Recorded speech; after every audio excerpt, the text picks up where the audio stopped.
Hi everyone, thanks for joining me. You're watching In Deep on the Delta, and today's video we're going to talk about changing the nose cone head on a Lowrance Ghost trolling motor. So if you own a Lowrance Ghost, you're going to really want to watch this video. Why am I changing my head out? Well, unfortunately I hit a rock. I've hit many rocks in the past year and a half since I've owned the motor, and I haven't had any problems with this nose cone, but I guess I hit one rock in the wrong direction and a little bit too hard, and I don't know if you can see it, but I got a crack right where the transducer is. The transducer on this trolling motor is built into this head. So it's a very quick, easy replacement. You can get this part either through Lowrance or you can go through Amazon. I will make sure I put the part number up in the description so you know what part to order. I'm going to run back to the house. I'm going to show you, it takes about 2 or 3 minutes to replace this. You can do it yourself. You can save yourself $100 an hour when you don't have to head into your local mechanic. So let's get back to the house. I'll show you guys how to replace this. So what we're going to do is we're going to pull this nose cone off real quick, and we'll just walk you through it. Again, this is about a $150 item, which is really a steal nowadays when you consider what some of these things cost, and it should be pretty simple. We're going to have my mechanic go through taking the nose cone off and reinstalling the new one. And what size wrench was that again? 5/16. 5/16 wrench. We're going to pull off the keeper screw, and I might also point out that with the nose cone you're going to get a bag of gaskets. We'll have that up here, right here, and there's 4 gaskets, 2 blue ones, 1 large and 1 small black gasket, and we'll show you where those go. You can see right in here where the first gasket would go, but we'll walk you through that. And also you want to note, let me go in there one more shot. In here there's another keeper bolt in there, and that's what we're getting out there. Pretty simple, straightforward repair. You can also notice the crack that I have in my old transducer, and that's what was giving me the problems, and it came from obviously hitting a rock.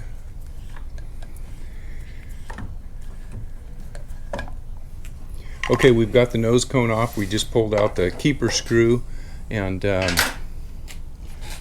we'll take, I believe that is the well, we'll just call it the electrical cable. I forget what the heck they call that.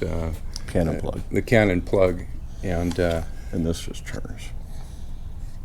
Okay, so that's all connected on the new nose cone. We're going to pull that nose cone out, the new nose cone out. We'll put the washers on, the gaskets, and you want to take a look at that? Got a new one there. We're all ready to go. So you can see, again, it's pretty simple. You can do this yourself, and it probably, if you took this into the shop, it probably cost you $100. But we're just pulling the gaskets off here. We might want to wipe this down if it's dirty, and I've got a rag right over here.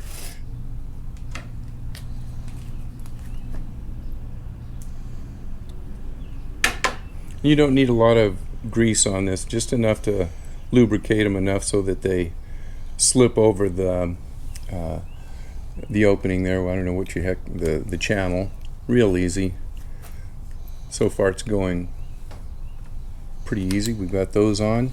Yep, we've got the 2 black gaskets that are going to actually, I believe, go on the nose cone head. We'll take a look at that right now. My mechanic and I didn't go through this. We felt comfortable that we would be able to figure out where the 4 gaskets came out of. That smaller gasket goes around that head pin, or the keeper screw, bolt, whatever we're going to call it.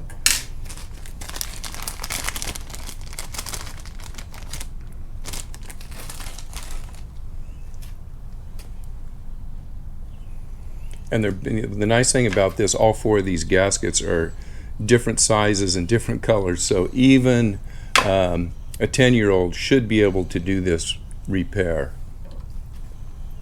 Going right around there. Man, I'm thinking we can get this done in 5 minutes. I can be out fishing in another half an hour. Let's going around in there. And that'll just go in. And these are definitely something that you want to make sure you install right, and make sure if you ever have to get into the head of this motor for any reason, or excuse me, the motor of the motor, you definitely want to make sure you replace those, because you don't want water seeping into where it shouldn't be, in here where the electronic connections are. And that only goes in one way. And okay, my mechanic is saying it's pretty straightforward. You can only put it in one way. There are a couple notches on this. You can see them, and you have to line those up. I'll step out of the way. Boy, that went right on there, didn't it? Yes, it did. Again, it's just a matter of putting your keeper bolt in there.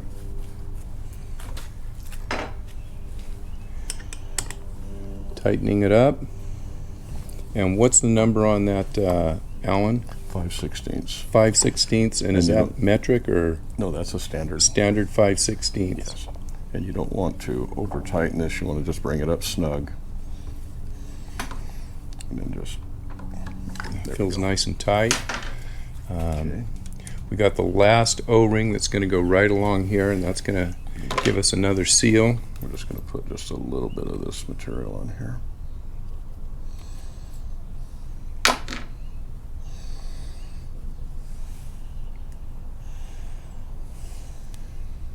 Just a little bit on the threads, since it's aluminum. All right, and guys, that's going to be about it. We're going to snug this up, and again, nice and tight, so it gets a good seal, a watertight seal. But you don't have to lock these things down with, you know, with all your might. There we go. That's it. That's the way to go, and that's going to be it. Let's get back to getting the trolling motor in the water. We'll make sure that this takes care of the problem that I had before, and we'll go over an exit out on the water. So let's take it out and see what happens. All right, guys, that's it.